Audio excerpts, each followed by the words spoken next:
This is CGTN, China Global Television Network.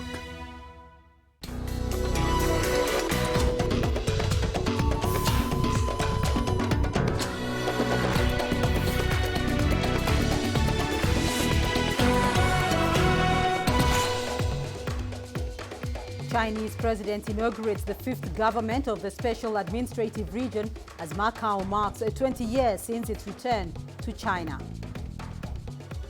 Ethiopia successfully launches its first satellite into orbit.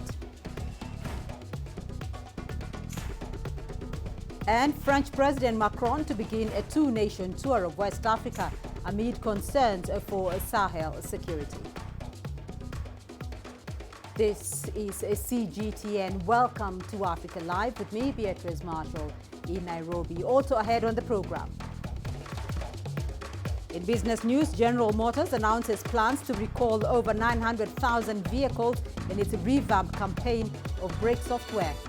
And veteran Egyptian fencer Alaa Abul Qasim sets his sights on more medals at the Tokyo Olympic Games.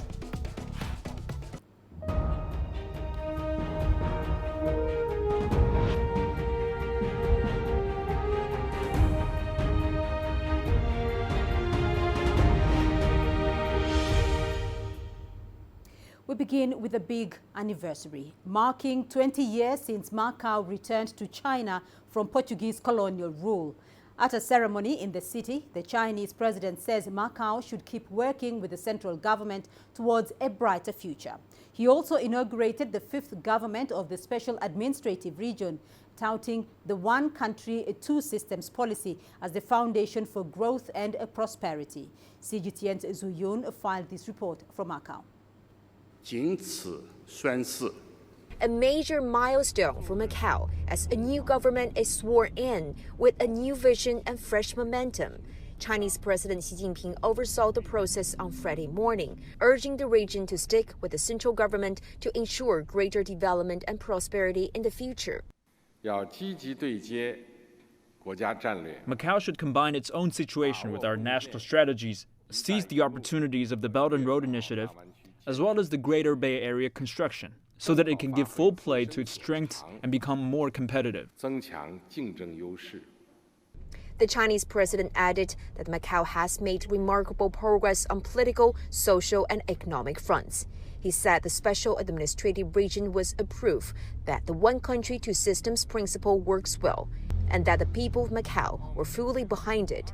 He said the central government was determined to see the principle implemented, and the issues in the two special administrative regions, Hong Kong and Macau, are completely China's internal affairs, which need no finger pointing from any external forces. After Hong Kong and Macau returned to the motherland, the governance of the two special administrative regions became entirely China's internal affairs. We don't need meddling by any external forces. The Chinese government and the Chinese people's will is rock solid in safeguarding national sovereignty, security, and development interests. We will by no means allow any external forces to meddle with Hong Kong and Macau's affairs. Meanwhile, Hou Lai-sen, the region's new chief executive, echoed much of what the Chinese president said. He thanked the central government for its support and said his government would look to firmly implement the one country, two systems principle and look to integrate Macau's development with that of the Chinese mainland. At this moment, I have developed a deep conviction that our motherland has always been and will forever be Macau's staunchest supporter. This year marks the 70th anniversary of the founding of the People's Republic of China. We are all very proud of the marvelous historic achievements of our motherland, and we are all confident in our country's glorious future. At Friday's swearing-in, major officials of the new SAR government also took oaths, vowing to fulfill their responsibilities. The lotus flower is actually one of the most noticeable symbols here in Macau, representing everlasting prosperity. And many experts say that the further implementation of one country, two systems is expected to bring the flower with even greater blossom. So Yun, CGTN, Macau.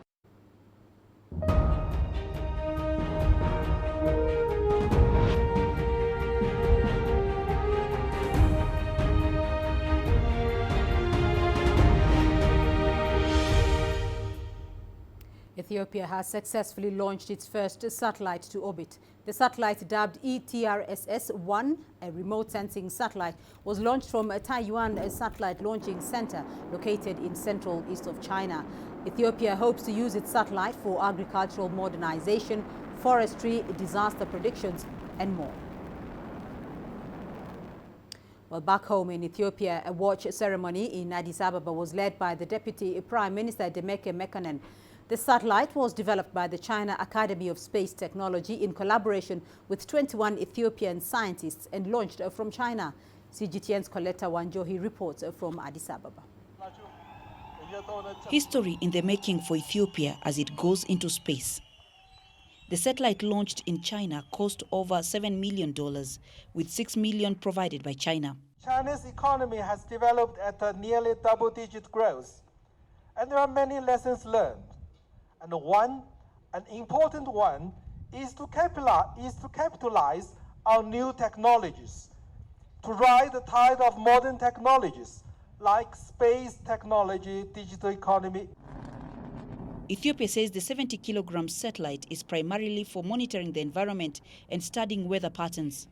It is designed to help improve agricultural planning, provide early warnings for droughts, and assist in mining activities and forestry management. The satellite will be monitored from Ethiopia, and the control center has been set up here in Addis Ababa at the Ethiopia Satellite Observatory.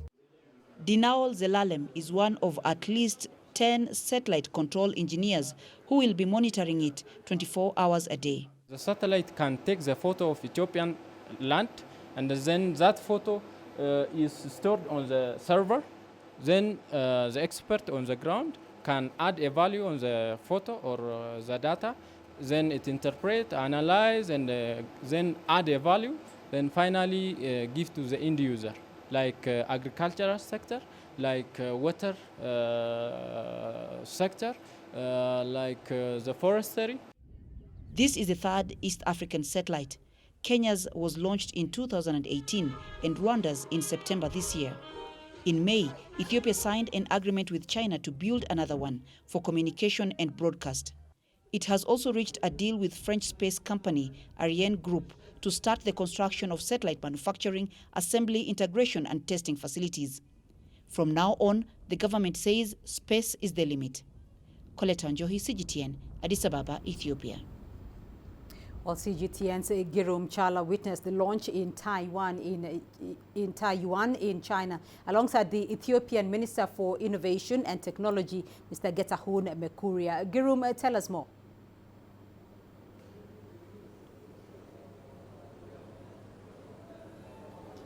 Beatrice, good evening from here at Taiwan. As you've said, the historic moment has been witnessed and Ethiopia has joined countries with satellites in orbit. And as you've said, also here with me is Ethiopia's Innovation and Technology Minister, Dr. Getahun Mekuria. Doctor, thank you so much for joining us here on Africa Live. Now, explain to us, what is this satellite for exactly? This Ethiopia's ever first satellite, ETRSS-1, 72-kilogram satellite, is a remote sensing or Earth observation satellite, and it's meant to support the country's development in agricultural area, water resource management, environmental forecasting, and anything that goes with agriculture and forestry and so on. So, how and when will Ethiopians see the benefits of this new satellite in orbit? This first ever Ethiopian satellite has been put in orbit already, and it has sent a very strong signal. That means that the health status of the satellite is running well and great. And so what we call IoT in-orbit test has already been started, and that's going to last for a couple of weeks now. So once the in-orbit testing is completed in a couple of weeks from now, then surely it starts to function and deliver its own designed applications for Ethiopia. And final question, why did Ethiopia decide to do this now? Ethiopia now has started to define its next cycle of growth that comes from usage of technology. So this is probably the first of that initiative that our country has defined technology as the next growth engine for its agricultural sector, construction sector, mining sector, and all other sectors as well. So this is a milestone whereby Ethiopia's plan to define technology as engine of growth has been started and ushered into a new realm. Well, indeed, it will usher in a new dawn to Ethiopia. Thank you so much, Mr. Minister. Beatrice, that was Dr. Getachew Mokria, Ethiopia's Innovation and Technology Minister, taking us through why Ethiopia decided to take this action of taking its very first satellite to orbit through the Chinese facility here. It was a historic moment, as we have said, and back to you. All right, Girum Chala joining us there from Taiwan. Thank you.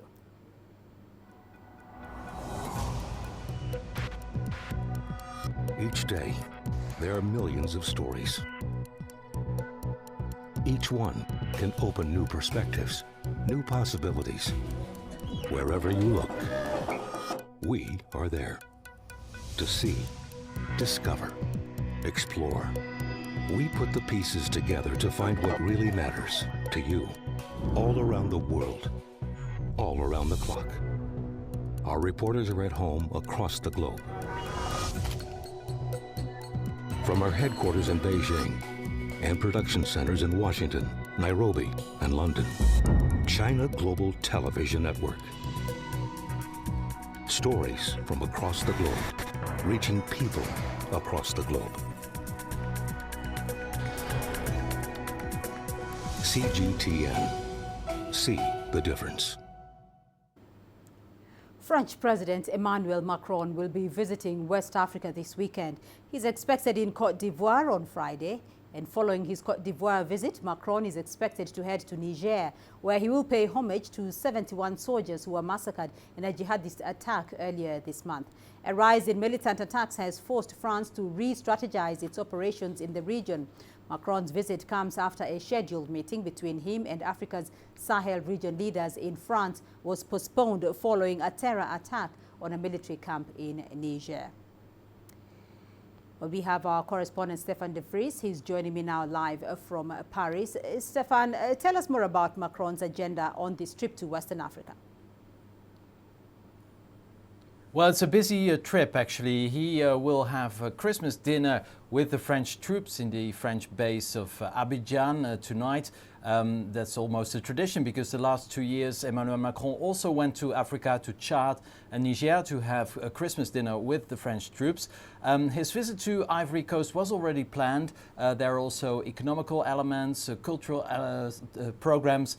So it's more or less an official visit to Ivory Coast. But then what wasn't planned was an extra visit to Niger. On Sunday, Emmanuel Macron will go to Niamey, the capital of Niger, to have a discussion with his counterpart, President Issoufou, about the security situation in the region. So that's the program. Emmanuel Macron will leave Paris today, basically to get a rest of all the social troubles here in France. But of course, the trip has also a very serious side because the security situation in the Sahel region is worrying France. It is a rather busy trip there, Stefan, but he had earlier postponed a meeting he was to have with Sahel leaders this week in France. What is the feeling in Paris right now about France's engagement in the security of the Sahel region, and what is it costing France? Well, the French are very worried about the situation. It's actually getting worse, the security situation. Of course, earlier this month, France lost 13 soldiers in an military action in Mali. And last week, there was this attack on the army of Niger, which cost the lives of 71 soldiers.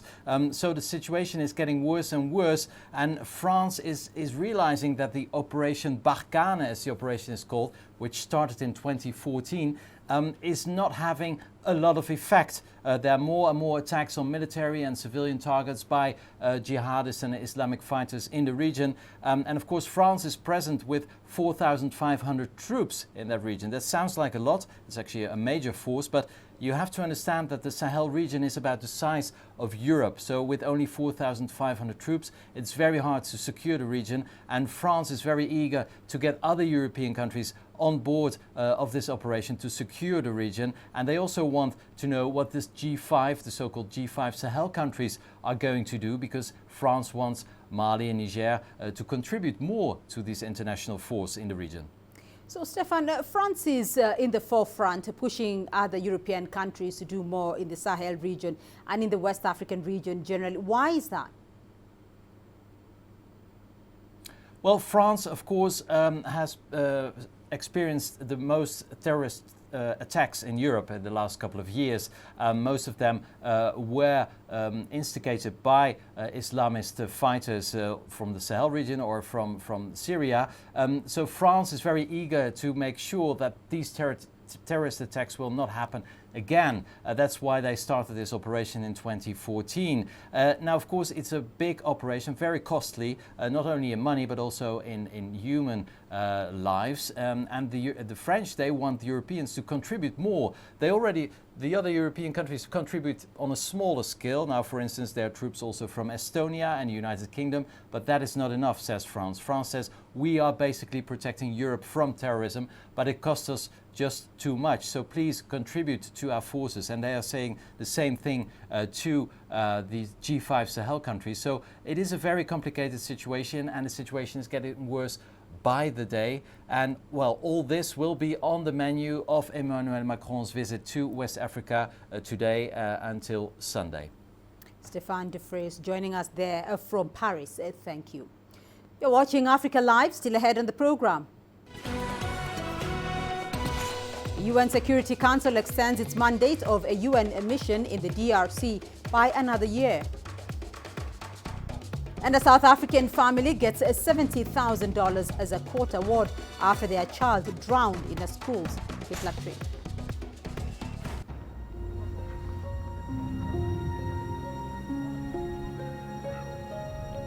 Mount Kilimanjaro, an icon of Africa. For centuries, this has been a mystical destination for adventurers and explorers alike. In this series, CGTN will attempt to take you to the top of this beautiful and dangerous mountain. We'll be looking at what makes it such a draw to so many people around the world each year. Kilimanjaro is many things to many people. It is a fragile ecosystem, but it's also a place of work for the thousands of people who live on her slopes. This is a journey of stamina, fraught with hazards and extreme conditions at every turn. Good job.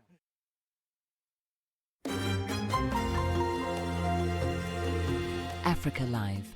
Find your voice.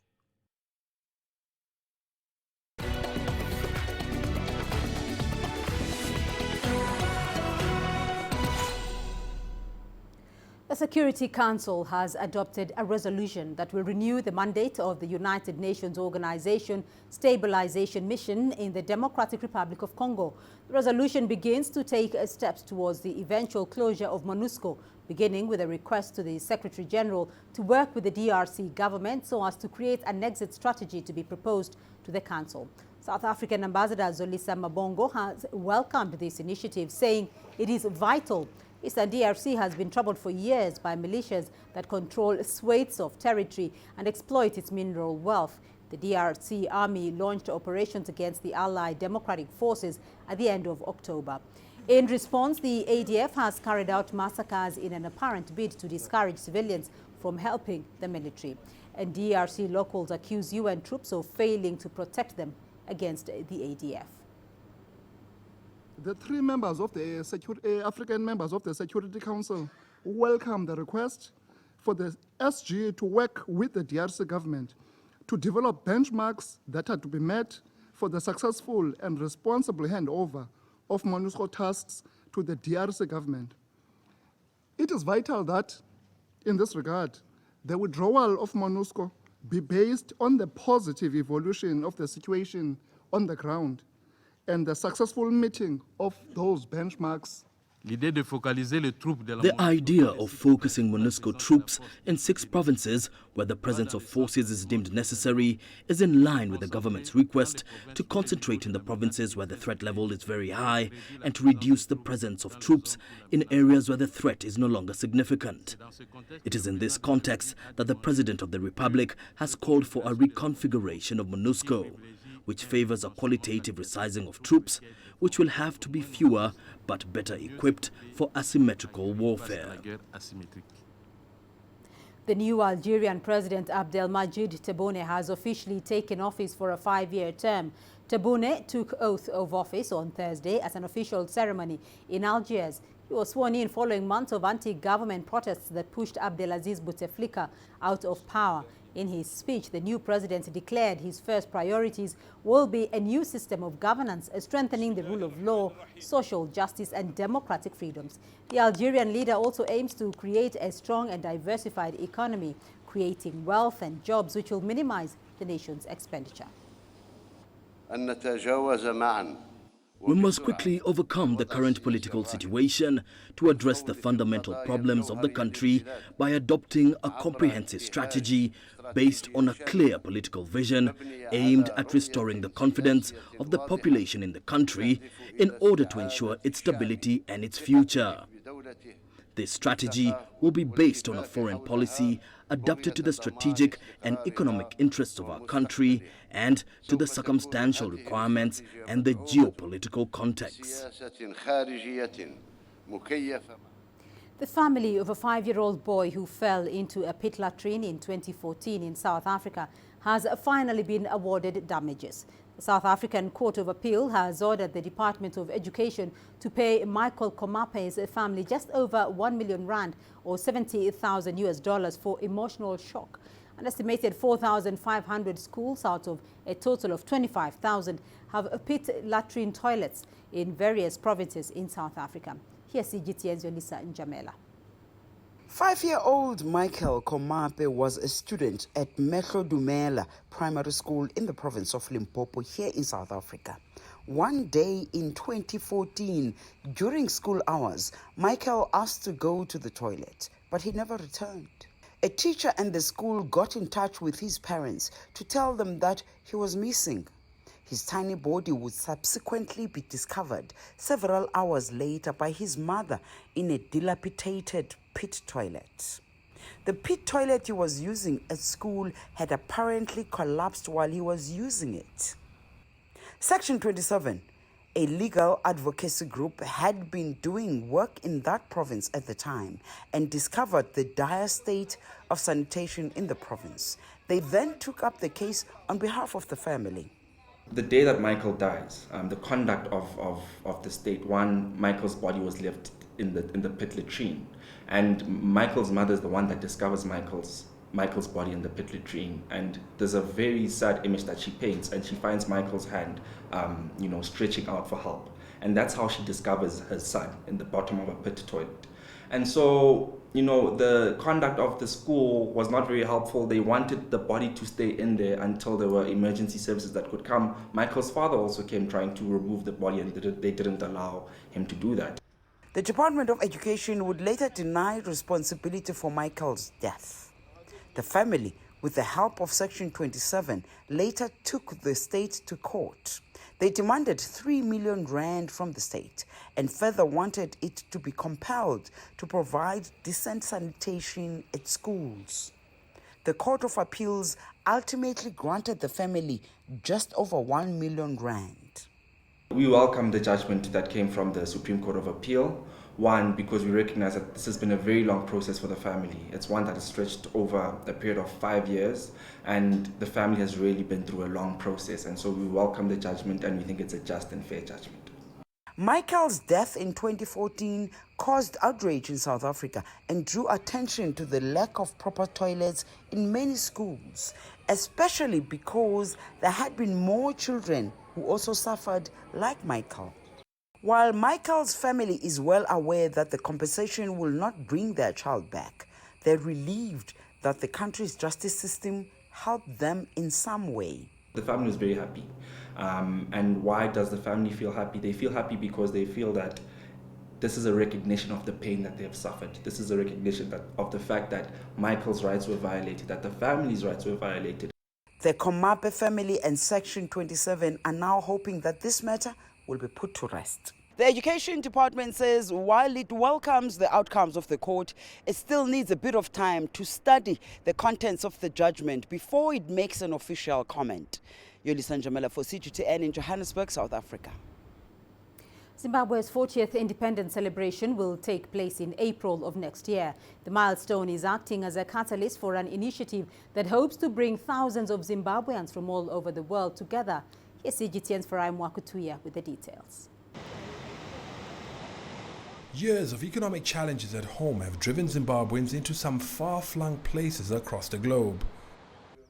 Now, they're all being invited back to reconnect with their homeland and get a first-hand look at the situation on the ground. There's been a lot of negativity about the country, and we're not doing anything to help. So ZimThrive is really just trying to do that, get people out here. People have got different perceptions from wherever they are in the world. It's nice to get people out here to see what's really on the ground and what Zimbabwe is really all about and what Zimbabwe can offer. So that's basically what we're trying to do, just to inject some positivity and some excitement in the Zimbabweans that shape our future. Several sports, music and cultural events have been lined up. This will also be a platform to pave the way for Zimbabweans abroad to help rebuild their country. I think we've got potential to really make something good out of it. And I think that's the most important thing is to appreciate that we've all got a role to play in the country. We're not saying the country's in a good place. We're not saying Zimbabwe is now good enough for everybody to come back and enjoy. But we're saying let's take the first step and see where it takes us. The mass homecoming will generate immediate and long-term economic benefits. By them just arriving into the country, we were already in a good position in terms of our arrivals, in terms of our expected spend into the country. And one most important thing that we're looking at is the investment side of things. These are people that grew up in these areas. These are people that know these areas very well, and they know the potential. So our idea during this particular period is to try and sell the product of tourism and its perceived benefits.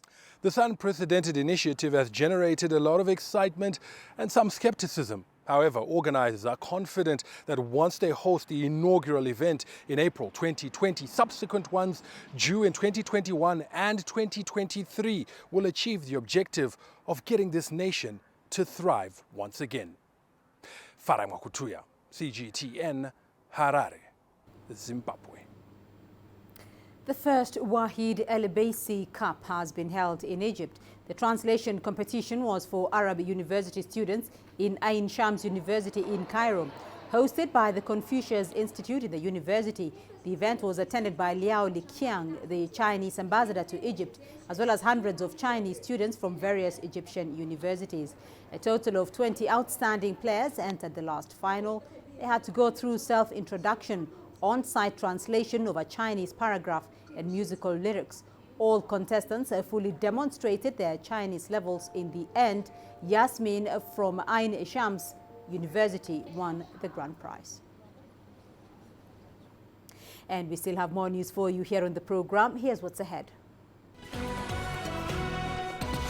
General Motors announces plans to recall over 900,000 vehicles in its revamped campaign of brake software. And the U.S. probe into attack on Saudi oil facilities in September points fingers at Iran.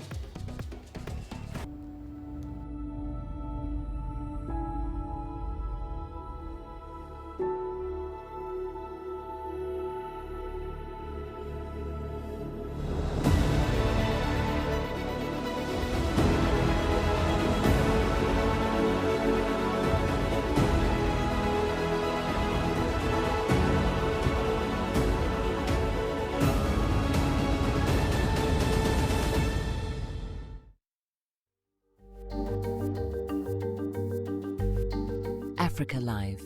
Find your voice.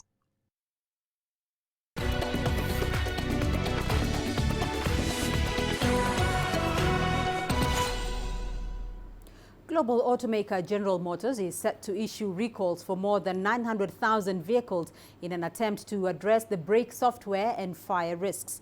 The vehicles include more than 550,219 light-duty Chevrolet Silverado, Cadillac CT6 and the GMC Sierra 1500. It is also likely the battery-positive cable rings may have been manufactured with excessive glue, potentially resulting in a risk of fire. One fire has been reported, but no injuries have been linked to the campaign. The United States says a new analysis of weapons debris recovered from the attack on Saudi oil facilities indicates the strike came in from the north. This reaffirms the earlier assessment that Iran was behind the offensive. An interim report has confirmed one of the drones traversed a location approximately 200 kilometers to the northwest of the attack site before hitting the target. The U.S. identified several similarities between the drones used in the raid and an Iranian-designed and produced unmanned aircraft known as the IRN-05 UAV. However, the report noted that the analysis of the debris did not definitely reveal the origin of the strike that initially knocked out half of Saudi Arabia's oil production. A 20-year-old from South Africa's Limpopo province has built a car out of scrap car parts and metal. The car parts, which uses petrol and is powered by a generator, took Mogagi Mashaba a year to put together. The young inventor is currently in high school and aspires to be a mechanical engineer in the motor industry. Here's CGTN's Yolisa Njamela. Limpopo province here in South Africa is one of the most rural provinces. And like other rural provinces here in the country, it is synonymous with unemployment and poverty. And so stories like these are few and far in between and can be quite heartwarming. So, Mogagi Mashaba tells us that he literally engineered his childhood dream into reality. Borrowing a welding machine from his neighbor, Mashaba used a motorbike gearbox and a petrol engine from a generator to construct his car. According to him, he learned about the ins and outs of car design by spending a lot of time at the scrapyard. I made this car because I love cars. That's why I make this car. Actually, I spend a lot of time in car so that know about car. I made this car because I love car and it is my dream car. So I'm poor. I don't have money to buy a new car. So that's why I made this one. Mashaba lacked the financial resources, but his determination and hard work proved key.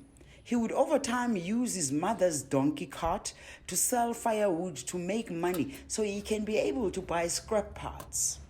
First, I take iron in scrapyard and materials. Buying, some people give me other one. I'm started to take iron. I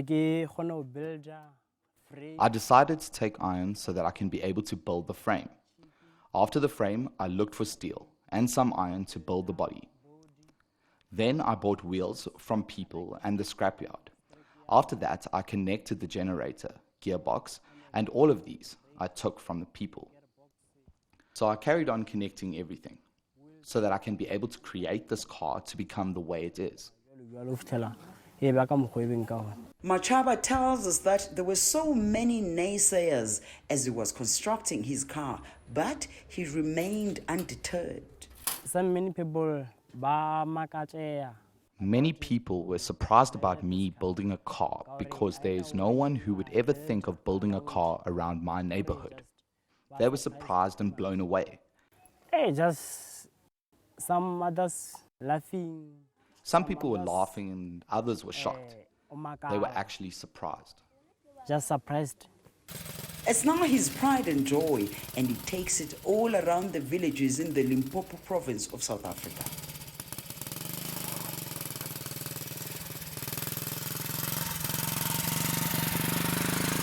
Yulisa Njamila for CGTN, Limpopo Province in South Africa.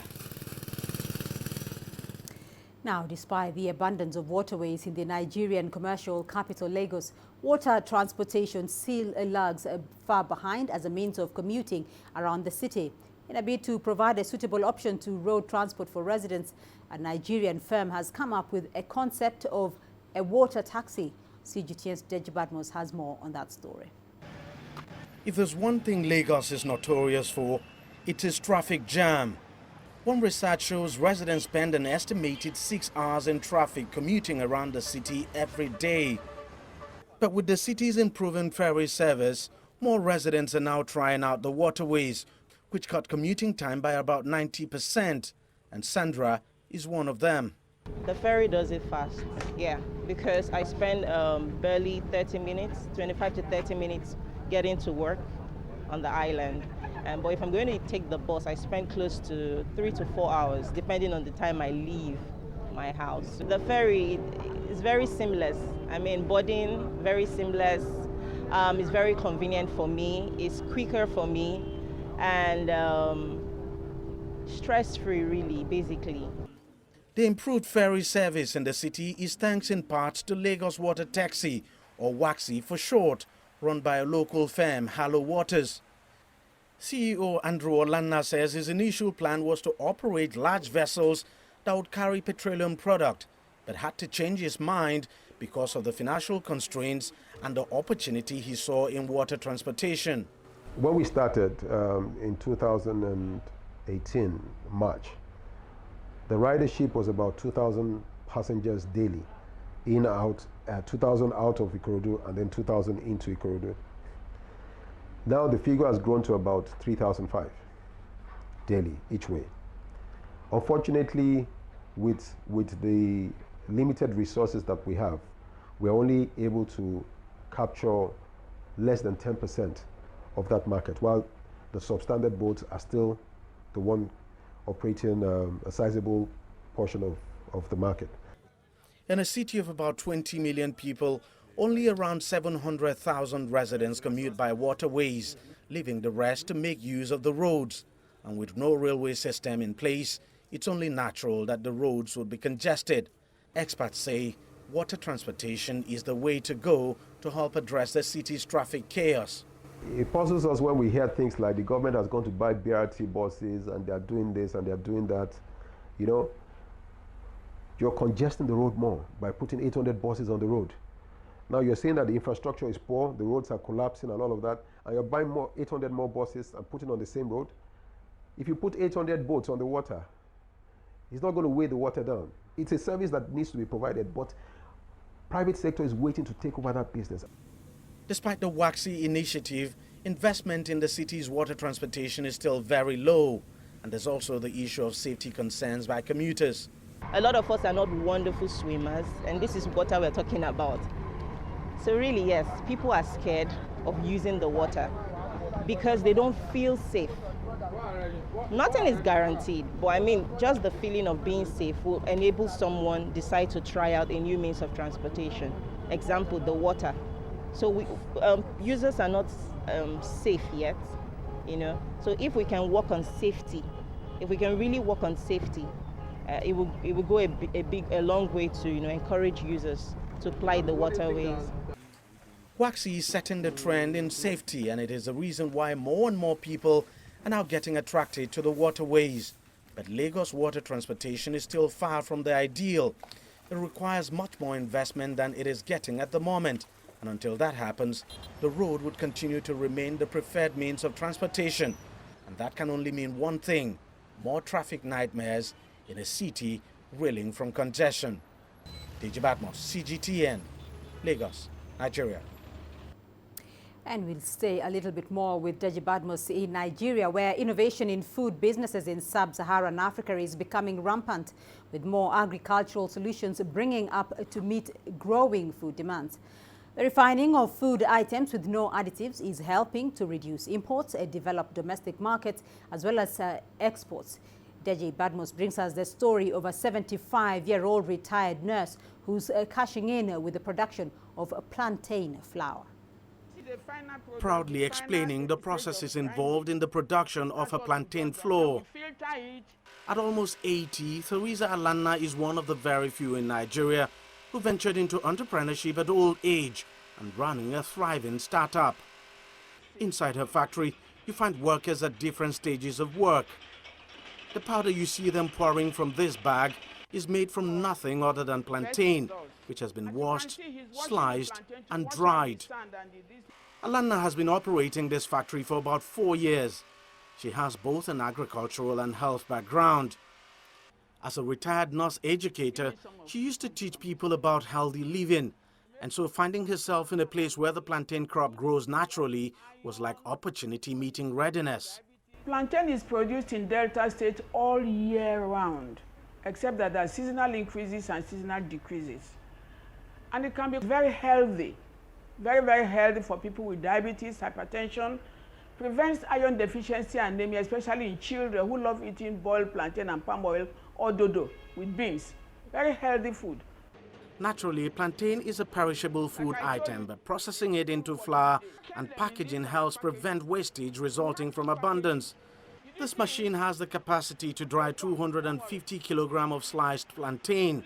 That way, it reduces the water content and extends the shelf life to about 3 years. Plantain does not have to be wasted in the farms. We've added value to the plantain. Every Monday when we started, in the last 2-3 years, we buy 144 bunches of plantain once a week. And by 5 days within that week, it's all turned into powder. Water evaporates here. It didn't start off all rosy for Alanna. Setting these up required putting almost everything she owned on the line. But she's now reached a point of deep-rooted satisfaction. No bank will give us loan because they said, oh, it's on machine, we're not sure you'll succeed or this. So one of my sisters, who is a chartered accountant, said to me, sister, why don't you just try this? Let us sell all we have and put it in. So we sold everything we have. And I can't tell you how happy we are. It has paid off.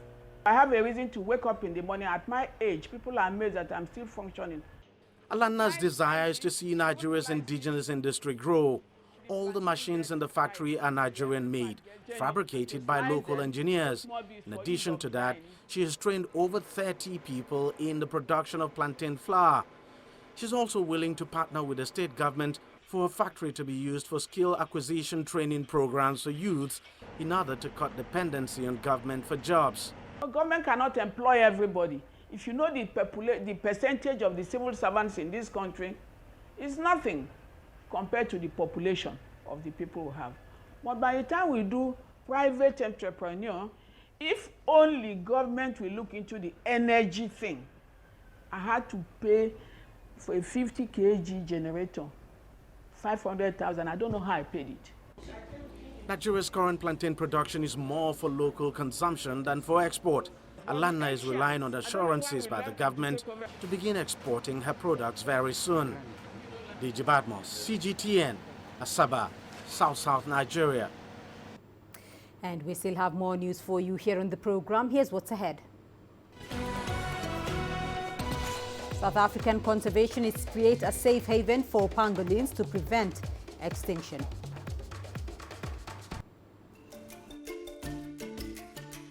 Africa Live. Find your voice.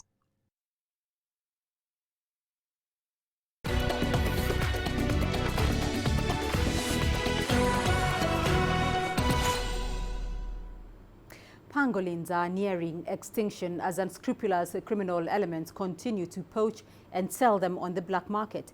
But some of these precious animals do manage to escape, while some are rescued, nurtured back to health and released into the wild. It's a selfless job being a wildlife vet, and especially when it comes to pangolins and nursing these unassuming creatures. So when pangolins are being confiscated, they've often been in captivity with the poachers for up to 2 weeks.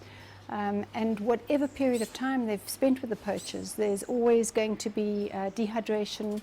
There's sometimes physical injuries where they've tried to escape, or they've actually been tied up with wire into a ball. They've been kept in a closed bag or sack, or I've even had one screwed closed into a speaker box. Pangolins don't eat in captivity, and once they've been treated and returned to health, it's the next step in the process. Pangolin won't eat in captivity, so it's a known thing that they're going to be coming in emaciated. So once they're all perfect, in perfect health again, then we put them into a soft release process, which I oversee together with the African Pangolin Working Group. They go into safe reserves that have been pre-approved by DEER, the Department of Environment, ourselves. Part of the rehabilitation of pangolins involves volunteers spending hours with the mammals. I come and help walk the pangolins during the week. It's so they can feed, because you can't feed them in captivity. It's the only pangolin species that you can't feed in captivity, so you have to bring them out so they can forage and get food and eat for themselves. Traditional medicine practices and uses are a key challenge, and that's increased exponentially as the population has increased. In the older days, when the population wasn't as high, it would have been sustainable. So you would have had one Sangoma or medicine person, traditional medicine healer, using parts of an animal that they had killed very sustainably. It would have lasted for a very long time. So now that we have this huge demand coming from Asia for traditional medicine items, such as pangolin, we're completely overwhelmed. The pangolins are completely overwhelmed. I'd just like to appeal to people who are using pangolin as a traditional medicine ingredient to please consider our heritage here in Africa, because these pangolins are all part of our heritage and in turn part of a global heritage. It's time to start looking after those animals that can't look after themselves and protect them from the onslaught of those criminals trying to wipe out our heritage. I'm Angelo Coppola for CGTN in Johannesburg, South Africa. And your sports news is coming up next. Here's what's ahead.